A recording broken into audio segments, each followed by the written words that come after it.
welcome back to another book review. So we are doing Horse's Neck by Pete Townshend. So this was the first of his, I believe, 3, depends how you count them, books. And depends, are we counting the Lifehouse book that came with the Super Deluxe of Who's Next?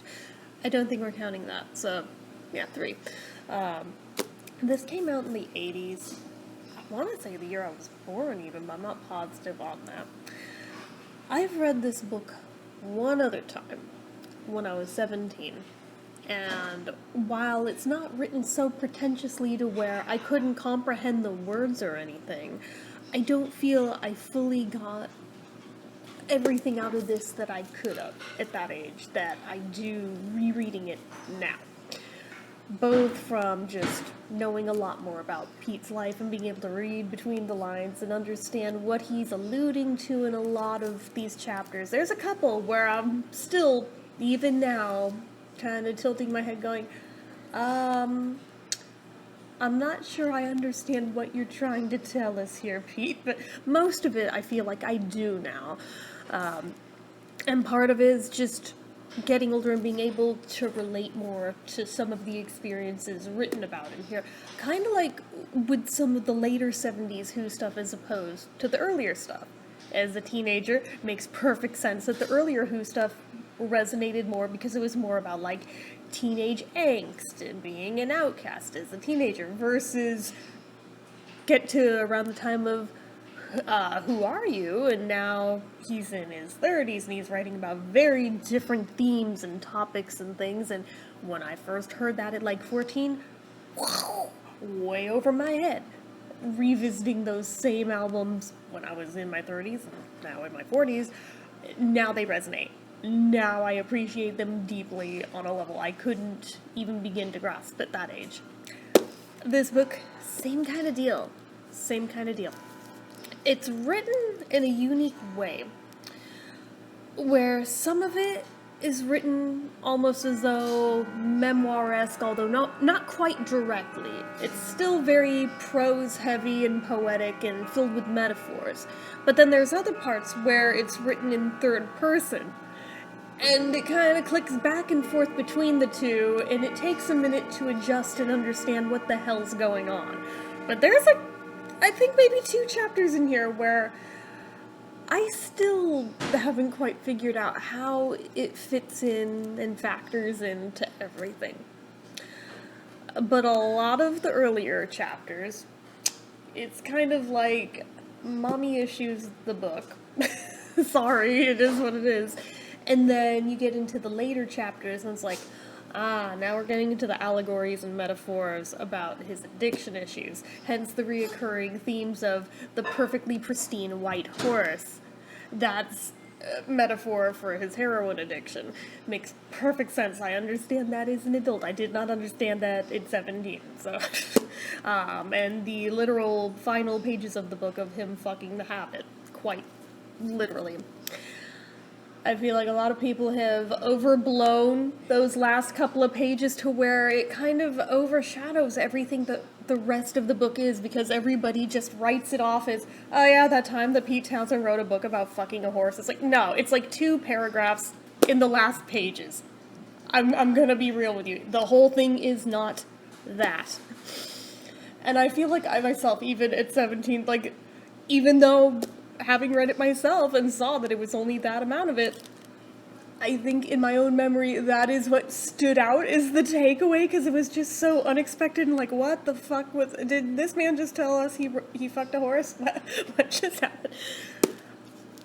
Reading between the lines as an adult, it's like, oh, got it, okay. Actually, I would make the argument there is far more disturbing stuff that's referenced in here than that. It doesn't have the shock value or the same ring to it as, Pete Townshend fucked a horse and wrote about it in a book. It's like, get over it, okay? 2 paragraphs. It's 2 damn paragraphs. Like, let it go. That is not the takeaway that I think you're meant to walk away from this book with. There's a lot of themes of mental health crises, suicidality, on top of addiction issues, on top of questioning his sexuality, on top of a whole lot of things, marital strife, disconnect in the marital structure. There's a lot in here. Some of it is presented directly, some of it is presented metaphorically. There's a lot of things in here that, to me, they almost hit like Easter eggs reading it now, and I feel like some of them are so obvious you can't not notice them. Others are a little more subtle, but if you know his lyrics well, they should stand out to you like a neon flashing sign when you hit them, because there are just drops into the middle of sentences of just randomly quoting a song in there, but not mentioning that it's from a song, and just kind of shoehorns them in there. It caught my attention, I think, first with one, she's just a girl, and something about, felt like my heart was in an acid bath. I was like, I see you quoting Athena, I see what you did there. And another point, talking about the flashing trash lamps. Oh hey, Sister Disco. Or talking about waking with the untamed lover's face between her legs. Like, oh hey, slit skirts, I see you. Like, there's a bunch of little things in there like that where it's like a wink and a nod, where if you know his music, you know what you're reading. You know exactly what he's quoting. And it's kind of a nice little nod, you know? It's like a nod and a wink. But overall, I think it's also written in a way to where it's digestible enough to where you would assume he would have a much more pretentious writing style than this is actually written in. So it's refreshing seeing that it's not completely so far up one's own ass with just the style it's written in to where people would assume it to be that way. That's not to say he hasn't written things in that kind of a style before, but this isn't that. This is actually pretty easily digestible. It's pretty quickly readable too. Like, I whipped through this like it was nothing. It's not that long of a book. I think it's like 134 pages. So it's very doable. I'd probably give it like a 4 out of 5 stars. Honestly, I think it's very well written. It's definitely interesting, the stuff that gets included. Even if you took them just at face value of the way they're written, they're already interesting. But then you start picking through it and reading between the lines and figuring out how it fits into his life, like puzzle pieces. It just makes it more fun, in my opinion. But that's just me, and I'm saying that from a fan point of view, to where I live for stuff like that. But I'm a nerd, and I know that. So anyway, I've got The Age of Anxiety out right now too, so I can read that one as well. Compare, contrast.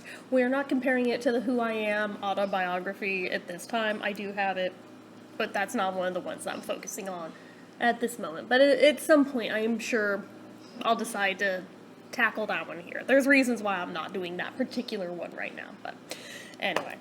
So that's about it for this one, guys. So as usual, you know what to do. If you like this video, go ahead and give it a like. If you're not already and you'd like to be, click subscribe, hit that notification bell icon so you never miss an upload, leave comments down below. Make sure you're following my social media accounts, my Facebook fan page, my Twitter, my Instagram, my eBay, my Reddits, everything and more. It's all down below, and if you like what I do here on this channel and you'd like to help support it, the donation link, as always, is down in the description. Get your name on the end card for a month from the time of donating.